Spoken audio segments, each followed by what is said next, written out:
Mensagem do dia 3/7/2005. A segurança. Entrelaçados vivem todos aqueles que seguem a Jesus e não olharam mais para trás. Felizes são vocês, meus filhinhos, que continuam firmes na esperança de alcançar esta nova vida que estamos vivendo junto com Ele. Tudo é diferente. Não há como comparar com as coisas da terra. E do jeito como está, é pecado por todos os lados. Tudo está quase sem controle. Os que vêm se segurando na força e na esperança de alcançar a vida nova são pouquíssimos, porque o restante só vive correndo atrás de coisas banais, desperdiçando sua própria vida que tão logo será julgada. Será um julgamento justo, sem nenhum preconceito de raça ou de cor, pois a alma, sim, esta terá separação, e jamais entrará no novo reino de Deus para os que não aceitam a mudar de vida, nem querem se converter. Na cabeça deles, a vida só se acaba para quem morre, mas é o contrário. A vida começa depois que vier a deixar esta terra. Ela nunca se acabará, para quem confia em Jesus. Eternos serão todos, e a prova da existência é que estamos vivendo junto a eles, o Pai e o Filho e o Espírito Santo, numa só pessoa, da Santíssima Trindade. Eu, Maria, ao seu lado, continuo sendo o seu primeiro sacrário, como uma mãe que tem o seu filho ainda em seu ventre. Assim sou. Nada se realiza sem ele olhar para mim. Tudo faz para me agradar. Em nosso relacionamento, pouca coisa nos separa. É que ele é o poder máximo e eu sou o começo do primeiro degrau onde pode repousar o seu Santo Espírito. Quem me despreza por eu ser mulher, cairá no abismo, por rejeitar-me por eu ser o primeiro degrau diante de Deus. Ele precisou de mim para pôr o seu filho no mundo, então não há como me rejeitar. Quem não consegue me ver de Jesus, meu filho amado, jamais tal pessoa irá ver a sua grandeza por me abandonar. Um filho não pode vir a este mundo sem ter sua mãe. O meu esposo legítimo, que é o Santo Espírito dele, desceu sobre mim, fazendo-me a mulher mais perfeita, para que eu segurasse o seu santo filho sem que nenhum homem viesse a tocar em meu corpo. Nasci virgem e sou a única virgem que, depois de dar à luz ao meu filho primogênito, após o parto, meu corpo se fechou novamente. Mas agora o sacrário vem sendo retirado do centro da igreja, para pô-lo do lado. Baseia-se como se eu fosse Maria. Quando quis dar à luz a ele, fui rejeitada. Batendo de porta em porta, nenhum me aceitou. Só os animais, num pequeno estábulo. Foi ali que fui recebida. O mesmo processo vem acontecendo. Não querem que meu santo filho fique mais no centro da igreja. Por esta recusa, perde toda a segurança a igreja que Jesus passou a Pedro. Nos corações das pessoas mais humildes, Jesus permanece. Nesse santuário, dia e noite, Jesus está vivo. Jesus vivo está, que se chama Santuário de Deus Pai. Aqui está toda a segurança para aqueles que vêm confiando no livro A Palavra Viva de Deus, junto com a Sagrada Escritura. Maria, Mãe de Deus. Nessa mensagem, Nossa Senhora deixa bastante pontos aqui, né? Bastante frase aqui que dá para a gente refletir uma por uma. Bem clara, né? Da importância que ela tem na história da humanidade, na história do céu, na história de Jesus, e como ela é rejeitada. Então, uma casa que não tem amor pela mãe, não tem o respeito pelo pai, essa casa não tem como se manter firme, né? Não tem como se manter em pé. E ela diz que ela é o primeiro degrau. Primeiro é Jesus, mas para chegar a Jesus, vamos ter que passar por ela também, né? Muitas pessoas aí, muitas seitas dizem que Nossa Senhora não tem nada a ver. né? Vão direto a Jesus. Por aí já estão começando a errar, né? Quando querem passar por cima dela. Mas essa mensagem aqui no comecinho dela, a primeira palavra que diz é: entrelaçados vivem todos aqueles que seguem a Jesus e não olham mais para trás. Eu venho falando sempre com as pessoas que tenho contato por telefone, quando falo pessoalmente, nesse ponto, né? Entrelaçados vivem todos que seguem a Jesus. De uma forma ou de outra, a gente está longe, país distante, né? Mas nós estamos entrelaçados. Quando a gente quer seguir aquilo que Deus nos pede, aquilo que Jesus deixou como exemplo, quando a gente verdadeiramente ama a Deus, ama o próximo, faz tudo para que tudo seja certo, para que tudo se encaixe, né? Então nós estamos entrelaçados. Como eu falei, que eu fico sempre agradecendo a Deus por essas atitudes que vocês têm, né? Eu fico admirado, eu falo para as pessoas quando eu tenho contato,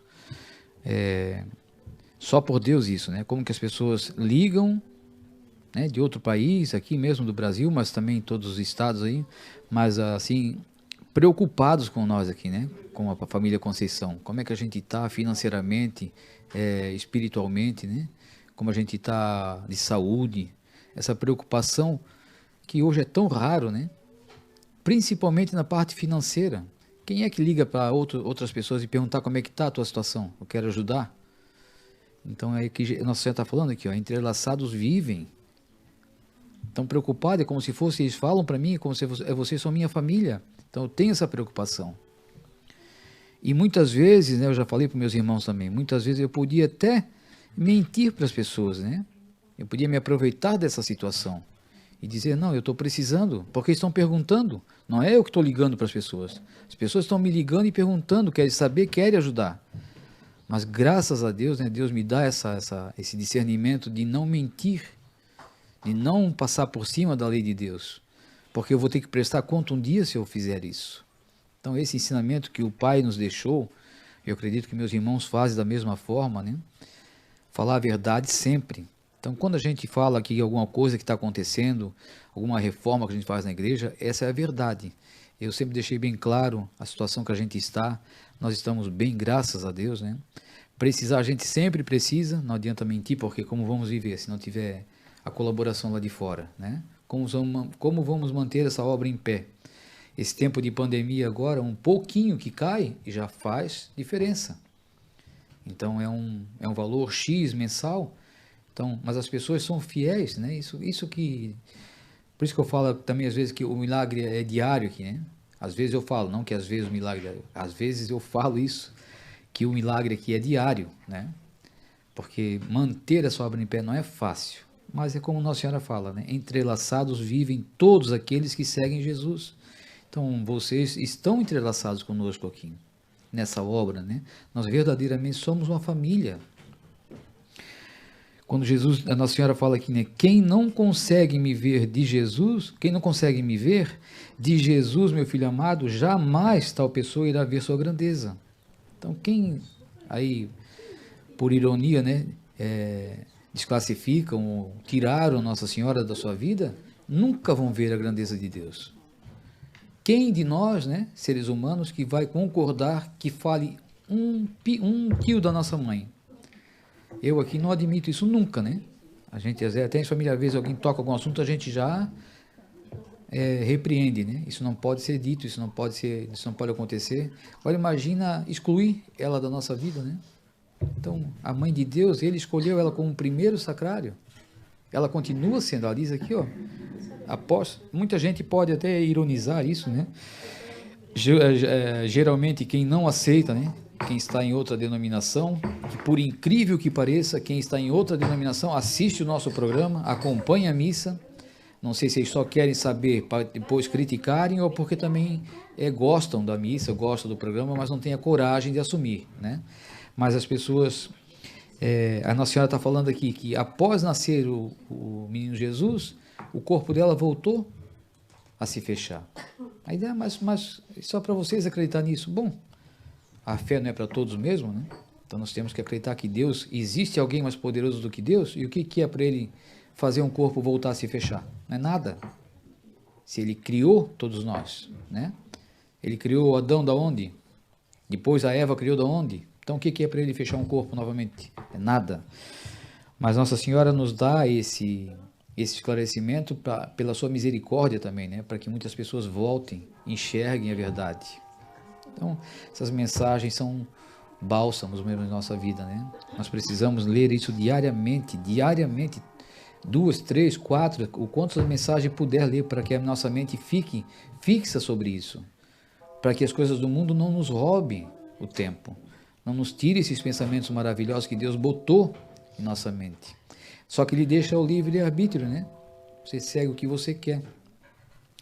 Por isso também que os pais têm por dever chamar seus filhos, orientá-los, né?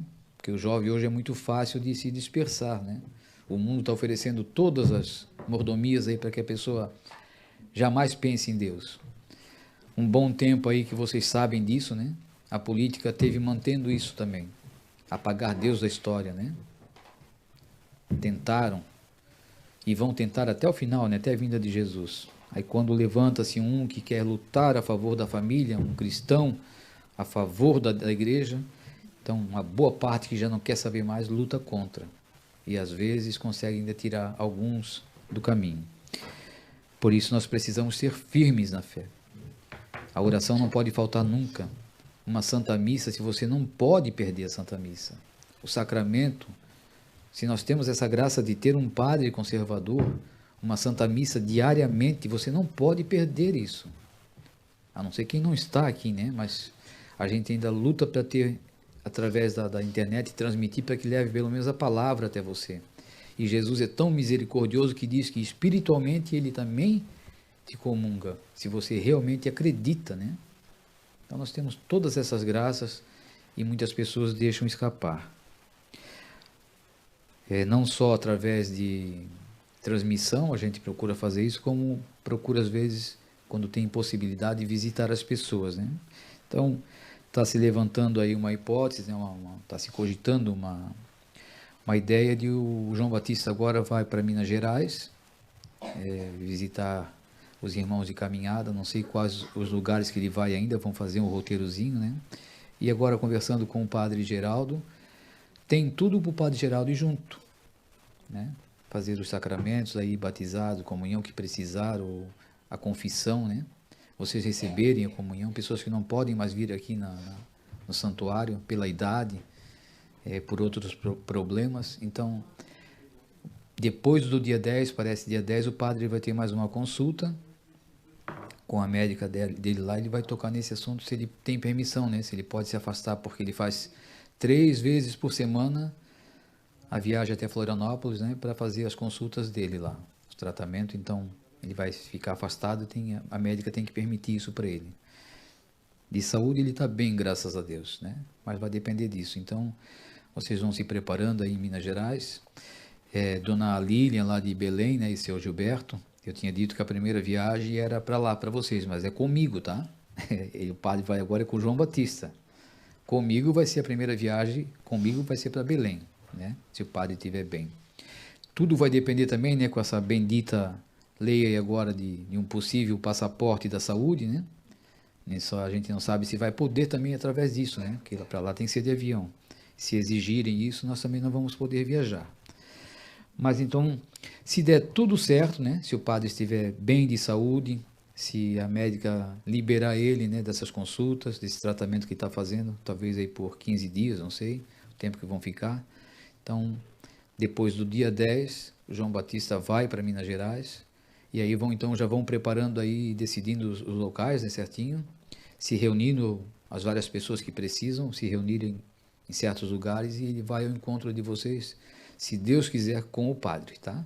Parece que a primeira parada dele, se for, vai ser no Trevini lá, né, Itatiba, para a viagem não ficar tão longa, né? E Itatiba, o Trevini também reúne muita gente ali de São Paulo e aos redores. Então a primeira visita vai ser ali do Padre Geraldo com o João Batista. Acho que vai levar o Bentinho, vai levar o Bruno, né, a Rosa. E depois então segue para Minas Gerais. Então é assim, a gente vai fazendo o máximo do possível, né, para levar até vocês o sacramento, o padre. E aqui, quem está aqui não deveria perder essas oportunidades. Como Nossa Senhora fala aqui nessa mensagem, a igreja perdeu a graça, né? De ter a força quando tiraram Cristo do centro. Então, em outras mensagens, Jesus fala, os padres eram para ter isso em mãos, levar o conhecimento de Cristo, né? Levar a palavra de Deus aos lares, na igreja onde está, mas não. Preferiram dar ouvido a esse lado, destruir a igreja. Ouviram o demônio. Não foi Deus que permitiu que a igreja...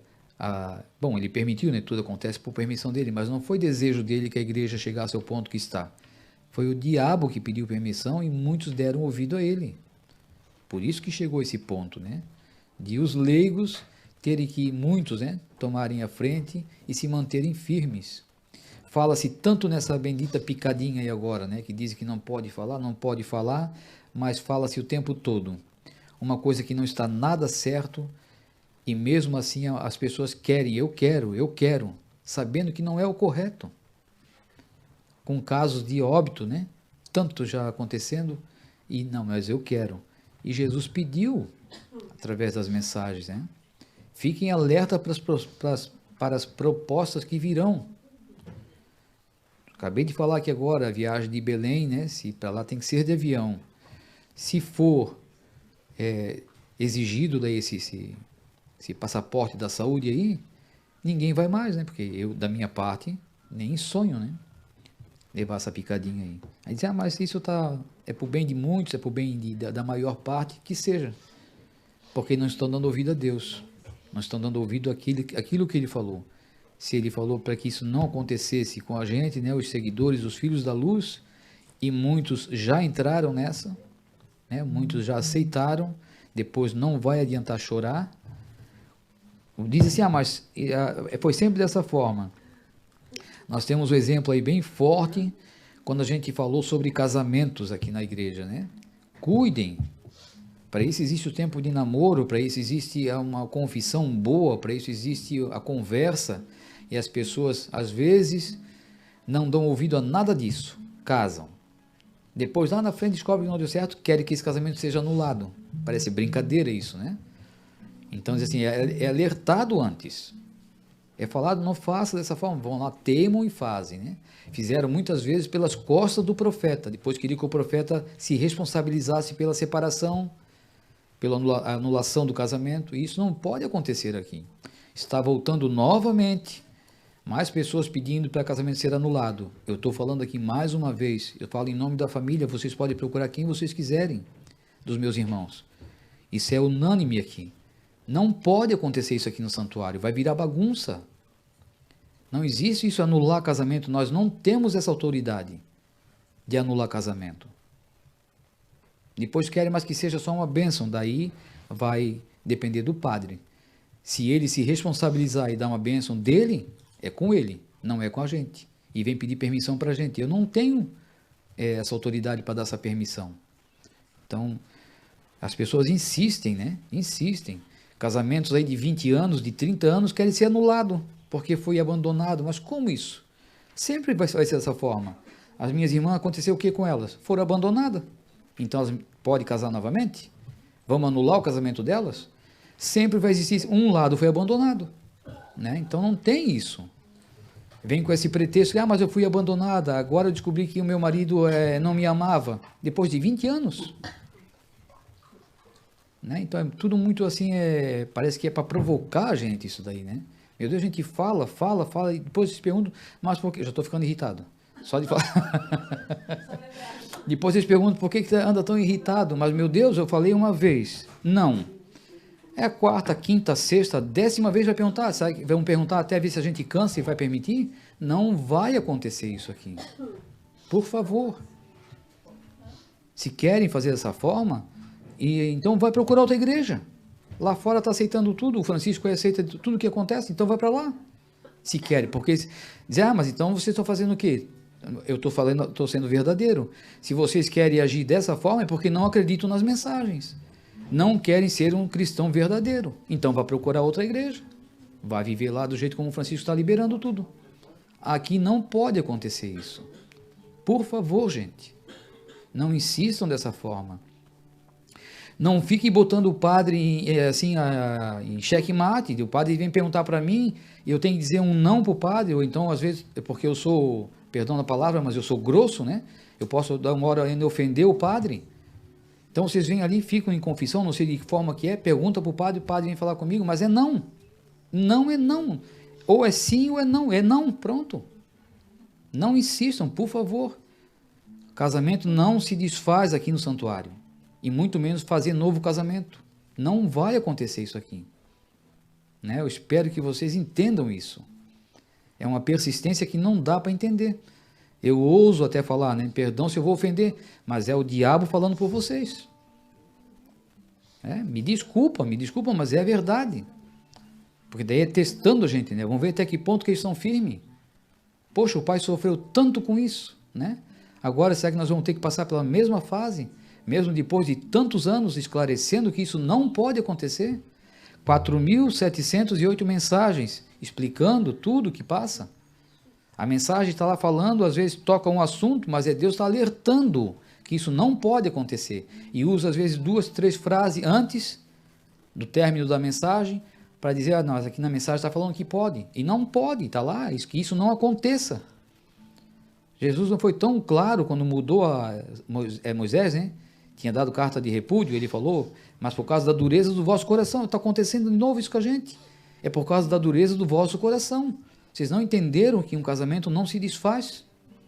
Se quiser, claro, ninguém é obrigado a viver casado sofrendo, mas vai viver em castidade. Não deu mais para suportar o marido, não deu mais para suportar a esposa, separa, tudo bem, mas vai viver em castidade. Separar e procurar outra pessoa, o que adianta? Vai saber até quando? Se durou 20 anos um casamento, descobriu que o marido não amava, aí vai procurar outra pessoa, vai viver mais 20 anos para descobrir que não ama de novo? E assim a vida vai passar de que forma? Desobedecendo a Deus. É por isso que Deus diz, quando eu voltar, em quem eu vou encontrar fé? Né? Então isso é muito, muito complicado aqui nessa situação que a gente está vivendo, da teimosia das pessoas, da persistência em tocar nesse assunto de casamento. Houve casos aí de pessoas que me ligaram, né? 4 anos casado, e aí me questionou, quer dizer que agora eu tenho tanta idade, né? Que era 30 e pouco, não sei que idade que tinha, e eu vou ter que viver em castidade, e eu tenho culpa? Eu sou culpado? Fui eu que te casei? Tu me procurou na época para casar, para pedir opinião? Não deu certo depois de 4 anos, por uma mentira também, porque mentiram, né? Um para o outro. Usaram o padre Tobias na época para fazer o padre Tobias também errar, que também depois vão ter que prestar conta disso. Que o padre Tobias era um ótimo padre, mas era um padre inocente em certos assuntos. Se falasse para ele com mais autoridade, ele aceitava, né? E enganaram ele. Então, tudo isso vai pesar na balança depois. Só que aqui, graças a Deus, a gente tem o pé no chão, né? Então, não é que a gente é imune a isso, não, mas a gente está bem já escolado com isso, né? Estão bem calejado já dessas propostas que vêm e dizem que aconteceu porque foi assim, porque foi assado, porque é mentira. Se vire. Deus que me perdoe. Não estou aqui deixando o meu trabalho de lado, não. Meu trabalho é esse, é falar a verdade. Então, eu não posso ser responsabilizado por um casamento que não dá certo, por um marido que trai, por uma mulher que não é esposa correta. Vocês têm que saber quando vão escolher. Vão namorar, vão tentar se conhecer primeiro, né? Saber a fundo quem é um e quem é outro. Esse negócio de dizer que a família não tem nada a ver, família pesa muito. Religião não tem nada a ver. Quantas pessoas querem casar? Um é católico, outro é evangélico. Não vai dar certo. O meu filho está aqui, eu namorava um evangélico, ele sabe o quanto que eu briguei com ele, quanto que eu peguei no pé dele, que não ia dar certo. Como depois de casar, um vai para uma igreja, vai para outra? Já começa um relacionamento totalmente errado, né? Então tem que saber na hora do namoro. Se assumiu um casamento lá na frente do altar, jurou em frente ao altar, que é pela tua boca que fala. E tem uma mensagem, Jesus fala, eu vou cobrar o que falasse pela tua boca. O batismo, a comunhão, a confissão, o casamento, a crisma foi pela tua boca. Então depois não adianta dizer que, mas eu preciso da ajuda de vocês. Me ajuda essa situação. Eu quero a distância. Deus que me perdoe. Tá bom. Deixa só eu fazer mais um comentáriozinho sobre isso aí, que também isso me irrita bastante. Deixa eu passar um pouquinho a irritação pro pessoal, então. Então pega. Sai da frente. Eu estou vermelho já, porque eu não sei se é pressão alta, não sei o que está acontecendo aqui. Como o Zeca falou, é um bando de chato. Essa é a verdade, um bando de chato. Que as pessoas querem insistir em voltar, em refazer a vida aqui na Igreja da Obediência. Por que não procura a igreja fora católica? Vai fora, eles aceitam de qualquer jeito. Se é casado, se não é casado, se é amancebado, se não é amancebado, de qualquer jeito eles aceitam aí. Eles não vão nem te questionar por quê. Eles simplesmente, se você for convincente, eles vão fazer o teu casamento novamente. Vão fazer o teu divórcio e o teu casamento. Mas aqui não. Não insista, a gente fala lá no Eugênio, o Zeca fala aqui, as minhas irmãs falam, e fica insistindo. É como o Zeca falou mesmo, ninguém tem culpa aqui dos erros de vocês. Se eu for começar a arrumar argumento, então, para mim justificar a minha separação, eu vou alegar que eu quero me separar e tenho justificativo para isso. A mulher que eu tenho hoje não é nem um pouco parecida da mulher que eu tinha 35 anos atrás. Ela envelheceu. Eu vi mais os defeitos dela, como eu também. Eu não sou mais aquele moço de 35 anos atrás. Com certeza, já decepcionei muito ela, como ela também a mim.